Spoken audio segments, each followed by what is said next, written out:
you could have the best website in the world, but if you're advertising in the wrong place, it's not going to matter. If you're starting a business or you have a business and you want to, get better at marketing and advertising, get a piece of paper and do this work.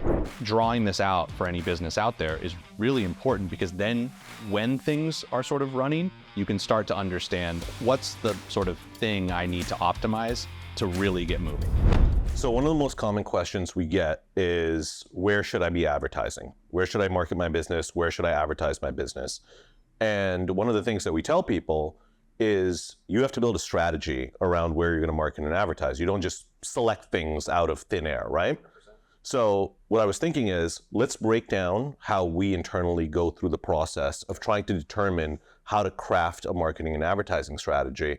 Let's start by talking about what a marketing and advertising strategy is not, right? So you've got brand strategy. That is how you're going to position your brand to the marketplace. It is, what is your value propositions? What are the problems that you're solving in the marketplace, and all of those things? You have to do that. It's very important because it's going to inform this. But a lot of brands, especially startup brands, don't do this, right? So Emerson, talk through your perspective before we dive into the funnel on where you start when crafting a marketing and advertising strategy that is practical and tangible and is go-to-market. Yeah, I think the first step is like audience. Where is your audience? Because there's a number of ways to reach people, but not every persona of a person is on every platform, or is at least reachable as much on any sort of specific platform. So understanding the audience is one.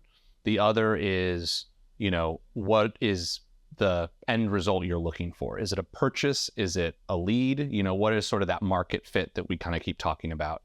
And then from there, when you have that kind of mapped out, you can sort of look at all of the different places you can go and sort of say, okay, this is the beginning of how I'm going to reach people. And that's kind of the start of that funnel. Yeah, 100%. So that's the perfect segue into it, right? So when we talk about a funnel, it's a buzzword, and essentially what you're saying is you've got a conglomerate of different marketing collaterals, website, advertising, all these things that tie together that a person can start with and move through. And ultimately, you're trying to get that person to move through into converting into whatever your desired action item is. Now, on the left side of this,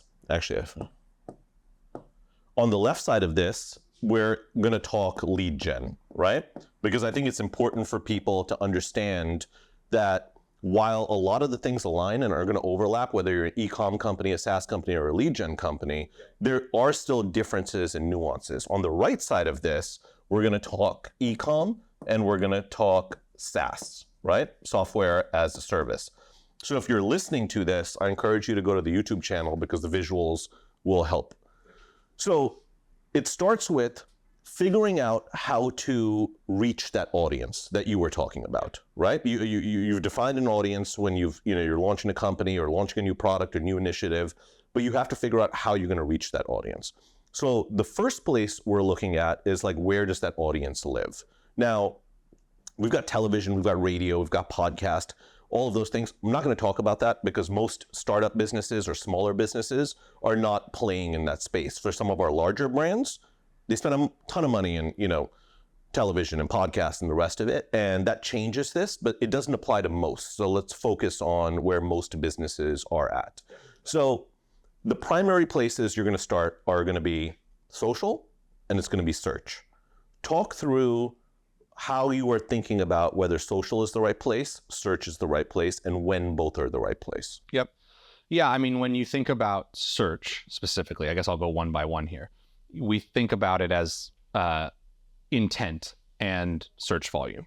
So is there enough, search volume to really actually reach the audience? That's kind of number one. But then if there's search volume there, what is the types of searches that are coming through? And is there intent within that search? Because Google works the best if it is a kind of direct response play. It is someone that is looking for a service or a product or a business that is like, and it's, you fit that sort of match as a company, and they're sort of going, I want X.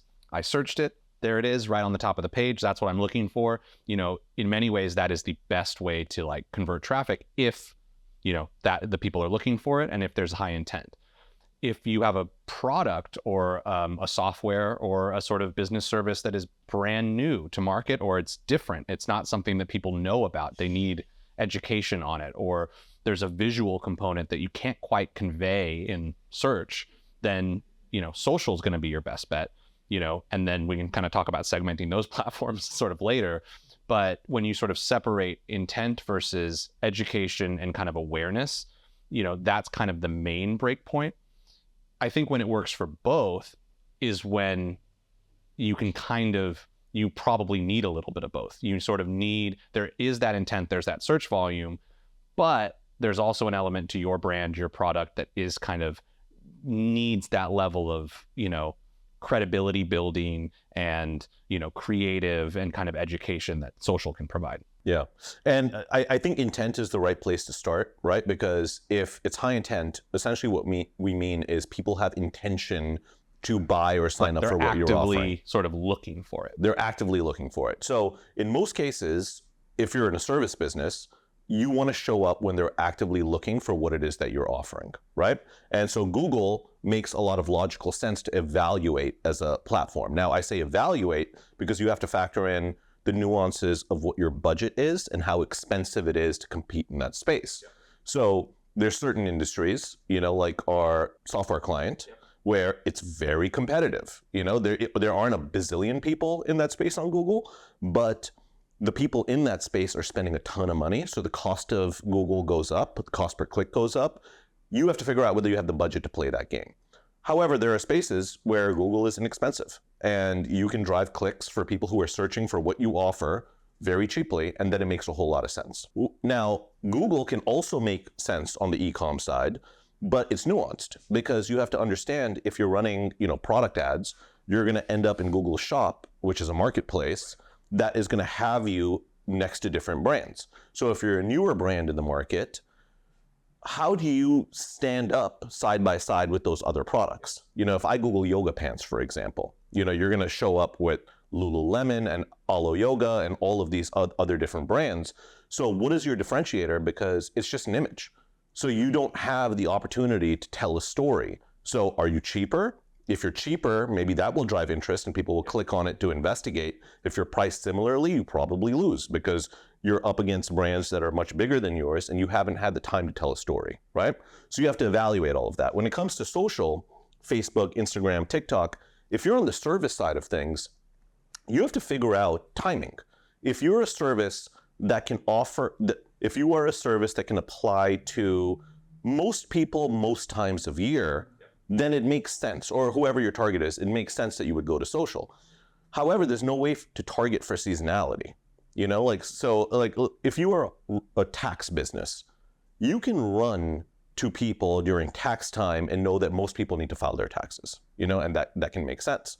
However, if you're in a service industry where people need you at a very specific time in their life, I'm not saying this doesn't work, but you need to think about whether it's the right fit. Yeah. On the e-com side, if you're a product, you get to tell a story via Facebook, Instagram, and TikTok, right? So if you're trying to enter into a space, you get to sell your audience on why you're special, what makes you different, generate interest. So those are all of the things that people should be considering when they're figuring out where they want to advertise. Yeah. And to your point with like the yoga, apparel example, that is, when you have a product that has so much competition, and, the differentiator becomes the biggest thing. And there's no better way to showcase that than on social, where you really, can kind of have control over the way that you visualize, your message and the way that you sort of bring it to market, where, like you mentioned on Google, it's kind of, you're throwing it out there. And unless you're lower on price, you're not going to have much of a shot. So let's use the example of the ads that we're currently running, right? We're running a specific type of ad about content. Like businesses who we want to help create more content consistently, quality, build personal brand, but reciprocal effect is more product sales and lead gen.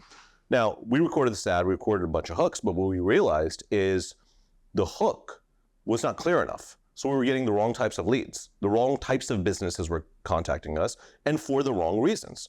We didn't want to do one-off, like Amazon videos or whatever. We want to create content for social consistently that is going to help you grow your social, build trust with your audience, and then ultimately drive more leads and product sales for your business.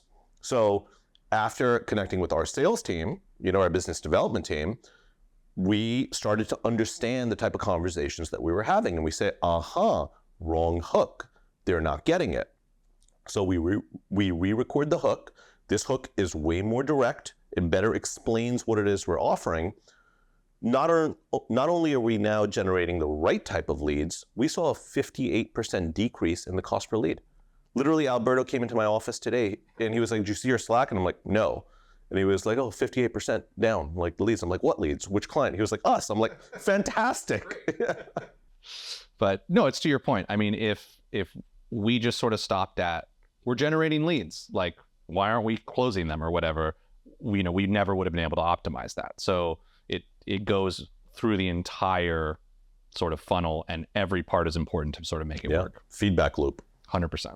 So now, after you've thought through that, logically what makes the most sense, you are going to figure out which platforms you're going to run on. We're not going to talk about creative strategy. We just did an episode last week where we talk about how to produce ads that work. If you want to think about like how to create, high performing ads, go listen or watch that one. But now you've got your ads, you've got your platforms, Google, obviously, like search ads, copy, and the rest of it. But there is display and, there's other things as well. Facebook, Instagram, and TikTok, if you're doing it well, you're going to prioritize video because that is what people are consuming. That is what's performing the best at this, time. So now, after you're running your ads, whether it's on social or on Google, you need to send them somewhere.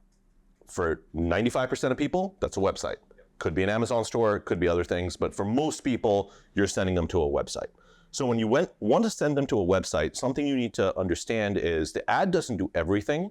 The ad gets them interested, and the website is now that hub where they've dived deeper into your product. Every click is important because every click signifies an interested person. So when they get to the website, what are you thinking about? So, I mean, engagement really, and all of the different steps in which we either capture someone as a conversion or where we can lose them. So if you are a, software company, for example, all right, the click gets you there. How long are you staying on the site? What are we getting an average site time that leads us to believe that like people are really diving into the content? Maybe the next step is you are, creating an account, or you are filling out a form to join the newsletter because you need more information. Well, we didn't get the conversion there, but at least we know we're in the right ballpark. And then maybe it's you're signing up for a free trial, so you've created an account. Okay, well, that's even further in the funnel. And then maybe that last step is, you've put a credit card in. That's kind of the main conversion. By looking at sort of all of those drop-off points, we now understand like, one is the quality of our traffic good? Because if we're losing people right away, it means that, okay, the clicks are there, but either the websites needs to be redesigned, or maybe we're targeting wrong. We're getting people that are interested but can't afford us, or we've messaged poorly and it's like we're mismessaging what our message is. But if we start to see the engagement, we can now optimize either through the site or through our ad to kind of better our conversion percentage. Yeah, because people have to realize when someone gets to your website, there's multiple things that can happen, right? They decide that you are the person for them, whether they're buying a product or signing up for a service. They decide you are not for them and they leave the website under further investigation, or they're going to think about it, right? So you need a plan on the website that branches off into different areas of your funnel for each one of these groups. If they're not interested and they're truly not interested because they're not a good fit, forget about them. They're not the right person for you. Where you want to focus is the group of people that are going to think about it, because that's going to be the largest group of people. And when you think about like a successful marketing and advertising strategy, that's the whole ball game. You have to win the people who are going to think about it, right? Every business is in a competitive landscape. So there's going to be some people who just convert, like I want what you are offering, or I like your product, I'm going to buy it. That's going to be the minority on like first touch. The majority group of people who are going to think about it. So then you're thinking about where do they go from the website? And if you're on the e-com side, you've got 3 pretty much established places. Give them a reason to sign up for your email list, because once you capture that information, you have the opportunity to sell them over and over again and educate them, and you're not paying to reach that person like you are in advertising, because you own it, right? Natasha, who's sitting behind the camera and watching us, will tell you she sends a lot of emails, every week and designs them. They're very effective for driving sales, because this person could be interested. They are interested because they gave you the email address.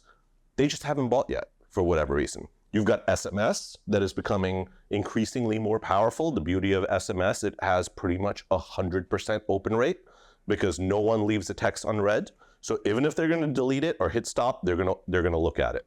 And then you've got retargeting, which you're paying for, but it's cheap, and it's insurance on your ad spend, and you're going to stay in front of them with other messaging points, other ads, just to get them to the point of conversion, right? And then through these efforts, you want to win that conversion, right? Now, on the lead gen side, you've got the same tools. You've got email, you've got SaaS, you've got SMS, and you've got retargeting. Now, the flip side is, on the lead gen side, oftentimes you may actually have the email through the advertising process, because if you're running a lead magnet as an ad, you've already got the email address, but you still want to get them to the website. Yeah, and I think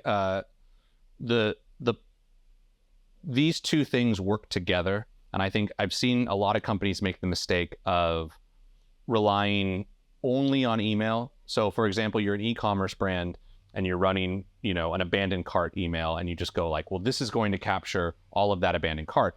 People don't realize a lot of times your ad traffic, they haven't given you an email yet, even if they have added to the cart. I do this all the time with clothing or something like that, where you go there and you're like, I like this, I'm going to add it to the cart just to kind of see.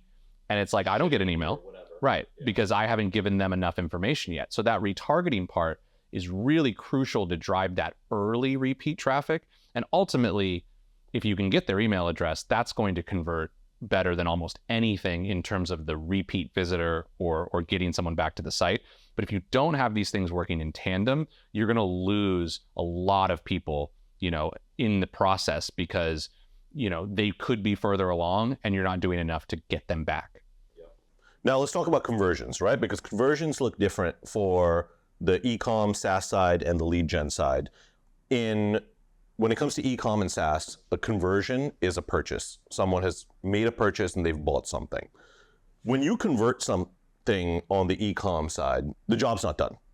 Now, a lot of businesses stop there, right? Like, we made the sale, like, we're done. It's just the start of the process. Now you're thinking LTV, lifetime value. I got the customer. How do I sell them more products or additional products, or multiple of the same product? So if you end here at conversion and you've forgotten about the people that you've already sold, you're leaving so much money on the table and you're going to struggle. You want to think about LTV as a replication of this entire advertising strategy. Now they've bought the product. I own the customer. What am I sending them via email to sell them more products? What retargeting buckets am I putting them in to sell other products that apply to the first product that they bought? Yep. And even because we have kind of both funnels of e-com and software here, on the software side, it's not maybe about selling them more product, but it's about keeping someone engaged. Anything that's subscription based or sort of a monthly fee, you want to do whatever you can do to maximize the length of that subscription. And if you just sort of go like, well, we got them and now we've moved on, to your point, you're leaving so much of that post-conversion optimization kind of on the table, because, a lot of times people, they may not quite know yet how to use their platform. Maybe they're on a free trial, and if you're not doing enough to actually get them, the job's not done yet. Yeah. This is really good for all of you masterclass people, right? Like, if you're selling education, in the form of a masterclass, when someone signs up for that, that's a big moment. That person has made a decision that they want to educate themselves on whatever it is that you're selling. However, that enthusiasm could wane over the next couple of days. And now, it's work. I have to go back and, so if you leave the onus on that person to remember to go back and take these classes, there's a significant chance that they forget. And over time, they lose interest and they unsubscribe, right? Whereas if you're sending out emails weekly with bite-sized topics that lead back to that class, you have a significantly greater chance of keeping that person engaged and keeping the subscription going. Yeah, we had and I'm sure you'll remember this, a software client once that was, we ran mostly on LinkedIn, and the actual ad was phenomenal, and it was getting all of these free trials, but the free trial didn't need a credit card. I mean, it was essentially like, hey, we trust you to use this platform, and then sort of go through. And at the end of 2 months, the actual ad conversion rate was one of the best we'd ever seen, but the usage rate on the actual platform was one of the worst we'd ever seen. And so all of that hard work and money that went into it was kind of wasted, because as soon as people got there, they either didn't understand it, or they just went, I'll deal with this later, because it wasn't anything on me to sign up for it. And that was a big job they had to do to go back and build out that funnel, or that post-conversion sort of email flow, so that they could actually then engage those users. You have to help move them along the process. Now, on the lead gen side, service industries, or even many SaaS industries, oftentimes a conversion is a lead, and that is going to go to a sales team, right? Now, if you're small, it's probably you. You're probably the one who's selling them. If you're big, you probably have, or medium-sized big, you probably have people who are on your sales team, and then that sales team is going to work that lead, and then that is either going to close or it's going to not, right? Now, on the sales side of things, it becomes a little bit more complex, because you're evaluating lots of things here, right? Like, one, you want to figure out, was it a quality lead? Was it a qualified opportunity? Was it a bad lead? Now, how good are your salespeople? Because there's certain clients we've seen where the leads are pretty good, but sales team can't close them. And you take those same leads and you give them to another company, they're going to get closed. There's other clients where, the leads are just not that good.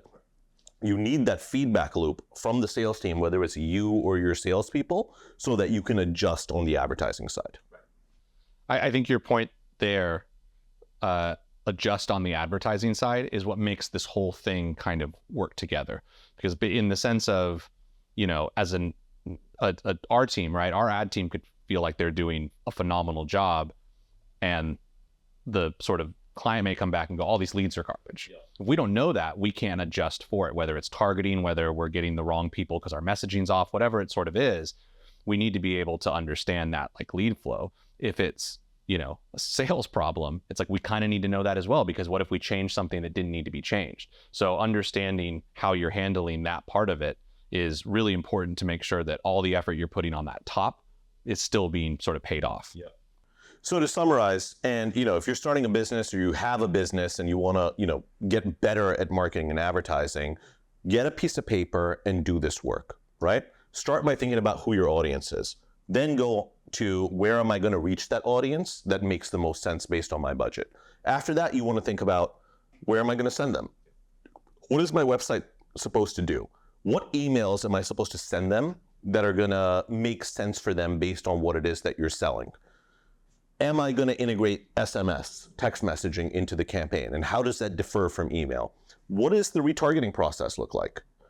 And then ultimately, like, what happens when you convert that person? And if you do this work, I'm not going to tell you that it's going to, you're going to flip a switch and you're going to start making, money immediately. What's going to end up happening is you're going to get enough data flowing through this funnel that you're going to figure out where the breaks are in the process, and you're going to fix them, right? Like, so ads come into website, but nothing happens on website. Is it a problem with the website? Do you not have the right offer? Are you not giving them a reason to sign up for the email list? They get on the email list, but they're not purchasing after that. Do your emails need to be better? Right? You're retargeting them, and that's where all the conversions are coming from. Okay, cool. Let's put more money into retargeting. They need more messaging. So the data coming through this is going to lead you to where you need to go to grow a profitable business. Yeah, and the biggest thing I would stress is that all of these things are almost equally important. that, you know, you could have the best website in the world, but if you're advertising in the wrong place, you know, it's not going to matter. You could be your advertising could be set up immaculately, but if your website, you know, isn't any good, that's not going to matter. Both of those things could be working well, but if you're not following up or you're not emailing, you're leaving a lot of, you know, conversions on the table. So they're all equally important. And to your point, you know, drawing this out for any business out there is really important, because then when things are sort of running, you can start to understand, okay, what's the sort of thing I need to optimize to really get moving. Yep. Micro adjustments equals macro results. 100%. Cool.